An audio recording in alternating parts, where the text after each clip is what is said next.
I am very relieved because I'm leaving for Portugal tomorrow and I was running so low on film. Actually, I didn't have any HP5. I think it's the first time that I don't have HP5 since I started shooting film.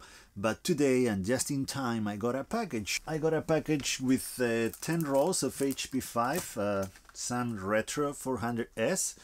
And this one that I never shot before, I wanted to try something new, and it's Il4XP2. So we'll see how that turns out. This should be enough. I'm gonna be almost a month in southern Portugal in the Algarve. And by the way, if any of you have any recommendations about where to go, what to see, what to photograph, most importantly, in the Algarve, I would really appreciate it if you left a comment down below with your recommendations. Also, if you happen to be nearby, just let me know. We can meet up, go for a coffee, or even go shooting. So today, I don't have much time for today's video, but I still wanted to get something out. So I thought that it would be a good idea to talk about a little bit about composition and more specifically about composing in a square format. As you guys know, most of my work is in a square, and that's not because I shoot the Bronica, but I shoot the Bronica because I want the square format. I love it. I like the balance that it brings to the images, and overall I just find it easier to compose with the square format instead of the more traditional horizontal or vertical compositions. First of all, let me make clear that composition is a very important aspect of a photograph, of course, but it's not everything. You can have the perfect composition but still have a boring or bad photograph. We use composition to give the image some balance, to make it easier for the viewer to look at the photograph and to make it more pleasant to the eye. Alright, so I got a few sample images here on my iPad that I want to show you. I wanted to talk a little bit about them and how I compose them. You'll see that there are very few patterns or techniques that I follow when I compose my images. Some of them will work better for some subjects or situations, and some of them will work better for other subjects and situations. Alright, so I've been trying for a while to record the screen of the iPad on the iPad itself, but it keeps crashing. I'm not really sure why. I guess I never tried recording this long, so we'll have to do it this way. I didn't want to do it this way because this iPad is broken here, the screen is broken here, but it is what it is. I will be showing the images on the screen too, just in case they don't look that good from this angle. But let's start. This is the first composition that I wanted to talk about, that is to center the subject in your frame. This is something that it doesn't really work that well with your traditional horizontal composition, but it works really good with a square format. In this case, centering the boat gives the impression of isolation, that the boat is alone in the middle of nowhere, it's not going anywhere. If I would have placed the boat on the right or the left of the frame, it might have given the impression that the boat was traveling in that other direction, in the opposite direction, and it would have given the impression of movement. Another example of centering the subject is this one. This is a good example too of how to photograph a vertical subject. I believe that you need a simple composition. On the sides, they have to be empty or not very busy, so the attention and the focus is still on the main subject. If these trees were in the middle of a forest, that wouldn't have worked out well. So yeah, it's not easy to capture vertical subjects, because when you have a vertical, the option to use a vertical composition, you can isolate that subject from everything else. But in this case, you are capturing extra on the sides of the image, so that's why you need to find something like these two palm trees, nothing else. And yeah, you need to work a little bit more when you're photographing vertical subjects. But we can follow the rule of thirds with the square format too, as you can see in this example. This is because this is a person, well, a statue, and he's looking this way, so it makes the most sense to me to have more empty space on the right because it's looking that way. Another example is this tree. So I put it a little bit, as you can see, I placed it a little bit to the right, and the reason is because there is a shadow here. And if it was in the middle or in the center of the frame, it would have looked a little bit awkward to cut the shadow that way. I think that is works like a line that leads to the tree. I don't know, I like it this way better than centering the frame. A variation of centering the subject is to center the horizon, to have it split the frame in two, top and bottom. This is something that it doesn't really work with your traditional horizontal compositions, but it's perfect for a square format. That's one example. Another one is here. It works particularly well with the sea, oceans, well, water. It works with lakes too, as you can see here. This is almost the perfect example of how to split the frame in two. This is Trillium Lake, Mount Hood in Oregon, and the reflections help a lot. It creates the illusion of a mirror here. But the composition that I use the most often by far in my photography is to have a huge empty background or foreground, sorry, as you can see here, with some texture to it. In this case, this was a long exposure at Mono Lake in California. It was early in the morning, so as you can see, the mountains have no details, the rocks have almost no details either. That's something that I'm always looking for. As you can see, the whole foreground is empty, but it has a lot of texture. It has texture because of the long exposure. It also has texture because of the grain.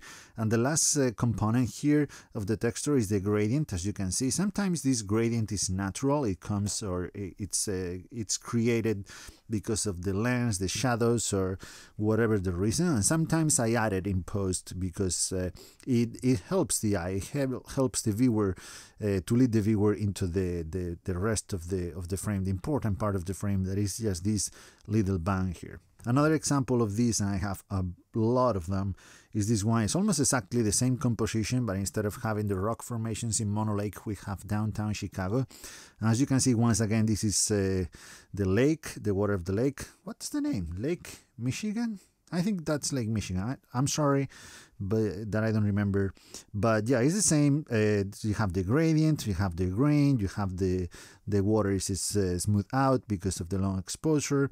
Another example of exactly the same idea. In this case, instead of having water, a lake, we have clouds, fog. I like this more, but of course it's harder to get. You cannot get fog every day. So as once again, we have the gradient here, more or less. We have some grain, and we have the texture from the clouds, and we have downtown. Instead of downtown Chicago, now it's downtown San Francisco. Instead of the rocks, it's downtown San Francisco. And in this case, we have an extra element that is the bridge that it crosses the frame through the middle. That leads us to lines that cross the frame. For example, here this is St. John's Bridge in Portland. As you can see, these are lines that cross the frame from bottom left to top right. That works very well with square format. I have another example somewhere. Oh, here. So this is not as clear as the other one, but we have lines going through the frame, and here we have this line, the trees that lead to the Multnomah Falls, also in Oregon.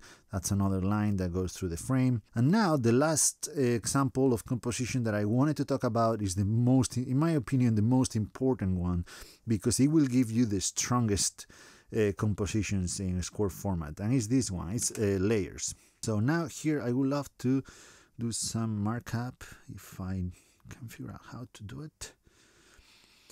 Okay, so here, as you can see, we have what? We have this, the pencil doesn't work.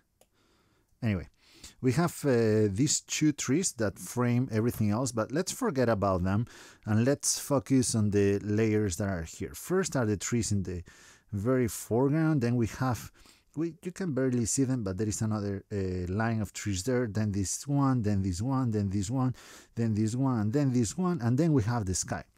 Each of these is a different layer, and all of them together give the photo a lot of, it makes the image really deep, and I believe that this is the best composition rule or trick that you can use for your square format. Let's look at this other example. I think that this one is going to be better to explain my point here. What I was trying to do here, I was going for layers again. This was one beautiful morning in the North Cascades National Park in Washington. Beautiful place, one of my favorite places on earth. If you have the chance to go there, please do. You are not gonna regret it. It's stunning place. I was trying to go for layers here. As you can see, we have some dark mountains on the bottom. We have bright fog, dark mountains, forest, and then bright mountains, and then the sky with some gradient. So we have dark, bright, and then the sky with the gradient. And this image was fine, but if I have to point problems with this image is that the layers are not very well defined. So the fog kept changing, the light kept changing, and I kept taking photos, and I came up with this one.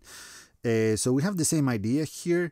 but you can see that these mountains, this mountain here and the fog are better defined. The separation between them, they are better defined layers. As you can see here, the fog was kind of creeping in, but here the fog was like settled down already. It was a little bit later, and this was already a much better image. But what I decided to do at this point was to use a wider angle lens and created this one.